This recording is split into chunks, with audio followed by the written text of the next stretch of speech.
One day while at work I received a letter from Sue.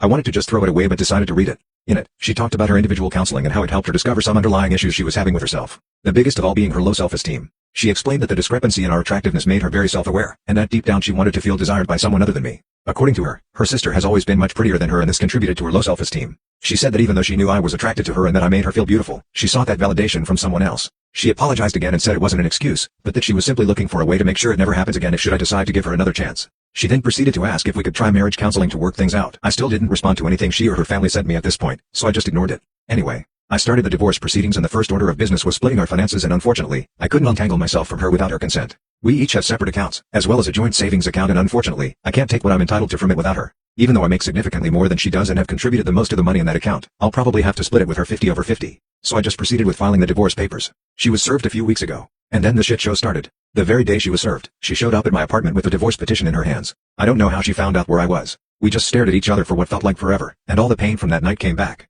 All the emotions I felt returned with renewed vigor. I almost teared up again, but I didn't. She looked like she had been crying and she rushed towards me and tried to give me a hug. Gently pushed her away, and this somehow made her hysterical. She started shouting, asking why I was giving up on us so easily and if we could just talk it out. At this point, I figured I just wanted to get away from her. Looking at her gave me a wave of different emotions so I wanted to get away before I did or said anything I would regret. I tried going back to my car and she threw herself on the top of the hood. I asked her what she wanted and she said she just wanted to talk things through, that we couldn't end our marriage in such a manner without at least clearing the air. I relented because she was clearly not taking no for an answer and was making a scene.